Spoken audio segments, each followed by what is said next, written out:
हाय मेरी फसल जल गई, मैं बर्बाद हो गया रे।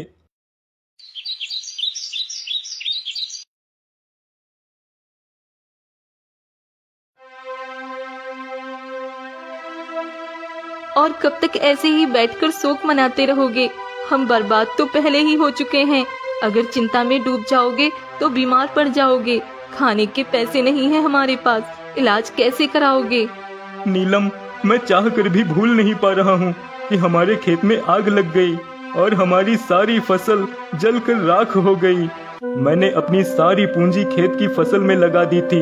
मैंने सोचा था कि अच्छी फसल हो जाएगी तो हमारा 2 गुना मुनाफा हो जाएगा, हमारी सारी समस्याएं दूर हो जाएंगी। ये कभी नहीं सोचा था समस्याएं दूर होने के बजाय और उल्टे बढ़ जाएंगी। छोड़िए ना इन सब बातों को, जो हो गया सो हो गया। शायद हमारी किस्मत में यही लिखा हो। ज्यादा सोचिए मत, ज्यादा सोचने से आपकी सेहत बिगड़ जाएगी। माधव भाई, बड़ा दुख हुआ ये सुनकर कि तुम्हारे खेत में आग लग गई।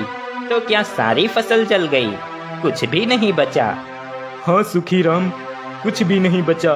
मैं तो बर्बाद हो गया। न जाने किसने मेरे खेत में आग लगा दी। मैंने तो कभी किसी का बुरा नहीं चाहा, फिर कौन है जो मुझसे इतना जलता है? माधव को दुखी देख सुखी राम मन ही मन मुस्कुराता है। अरे भगवान करे कीड़े पड़े उसे, नर्क में जाए, ऐसी सजा मिले उसे कि न जिया जाए न मर पाए। तड़पेगा वो कलमुहा।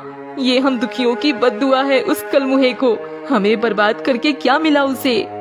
नीलम की बातों से सुखी राम के तो तोते उड़ जाते हैं। इससे पहले कि और बद्दुआएं मिले, निकल लेता हूँ यहाँ से। अच्छा माधव भाई, अब मैं चलता हूँ, मुझे कुछ काम है। अपना ख्याल रखना। सुखी राम घर के बाहर आकर, इन बद्दुआओं का मुझ पर कोई असर नहीं होने वाला।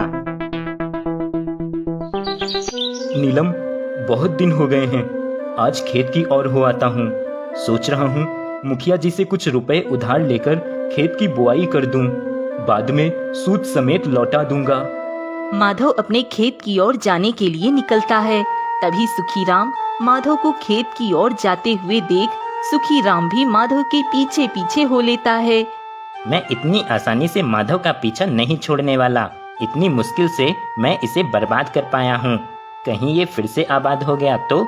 इसीलिए मैं माधव पे हर वक्त नजर रखता हूँ और मुझे पूरा यकीन है ये खेत में फिर फसल बोना चाहता है, इसीलिए ये खेत की ओर जा रहा है। माधव खेत के पास आता है। तभी वह देखता है उसके खेत में एक पेड़ लगा हुआ है। अरे, ये मेरे खेत में इतनी जल्दी इतना बड़ा पेड़ कैसे उग आया? कुछ दिन पहले तक तो मेरे खेत में कुछ भी नहीं था और आज अचानक इतना बड़ा पेड़। माधव पेड़ के पास जाता है। अरे, इस पेड़ पे तो फल भी लगे हुए हैं। ये कौन सा फल है? ऐसा फल तो मैंने अपने जीवन में कभी नहीं देखा, और ना ही ऐसा पेड़। ये कौन सा पेड़ है? माधव फल को छूने लगता है। तभी पेड़ बोल पड़ता है, मेरे फल को मत छूना। ये क्या? तुम तो पेड़ हो, तुम बोल कैसे सकते हो? मैं बोल सकता हूँ। मैं परी लोक का जादुई पेड़ हूँ। मेरे ये फल भी सिर्फ और सिर्फ परियों के लिए ही हैं। उन्हीं के आदेश से मुझे धरती पे लगाया गया है, क्योंकि परियों ने धरती पर घूमने फिरने की योजना बनाई है, और धरती पे सैर करते हुए जब भी परियों को भूख लगेगी वो मुझसे फल तोड़कर खाएंगी। ठीक है जादुई पेड़, मैं तुम्हारे फल नहीं तोड़ूंगा, पर ये मेरा खेत है, मैं यहाँ खेती करता हूँ। नहीं, जब तक परियां धरती पे रहेंगी तब तक मुझे भी यहीं रहना होगा, और तब तक तुम यहाँ खेती नहीं कर सकते। ये तुम क्या कह रहे हो पेड़? ये खेत ही मेरे जीवन का सहारा है। अगर मैं अपने खेत में खेती नहीं करूँगा तो मेरा परिवार कैसे चलेगा? तुम ही बताओ। ठीक है, अगर ऐसी बात है तो ये लो। अब तो तुम अपने परिवार को चला सकते हो ना। जब मैं परी लोक वापस चला जाऊंगा तब तुम अपने खेत में वापस खेती कर सकते हो, लेकिन तब तक इन सोने के सिक्कों से ही अपना काम चलाओ। दूर खड़ा सुखी राम ये सब देख रहा था।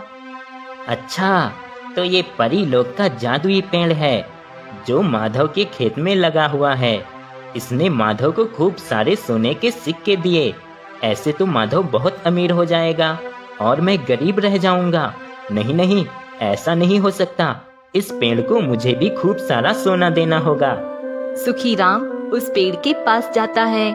ऐ परीलोक के जादुई पेड़, मैंने देखा किस तरह तुमने माधव को खूब सारे सोने के सिक्के दिए। हाँ दिए तो। तुम कौन हो? मैं सुखीराम हूँ। मुझे भी सोना चाहिए, खूब सारा सोना, वरना माधव मुझसे आगे निकल जाएगा। मुझे इतना सारा सोना दो कि मैं माधव से बहुत ज्यादा अमीर बनूं। तुम एक दुष्ट लालची व्यक्ति हो। मैं तुम्हें कुछ नहीं दूंगा। जाओ यहाँ से। अगर तुमने मुझे माधव से ज्यादा सोना नहीं दिया तो मैं तुम्हें काट डालूंगा। ठीक है, मैं तुम्हारी सोना पाने की इच्छा पूरी किए ही देता हूँ। ये लो। पेड़ सुखीराम को सोने का आदमी बना देता है और सुखीराम एक जिंदा सोने का आदमी बन जाता है।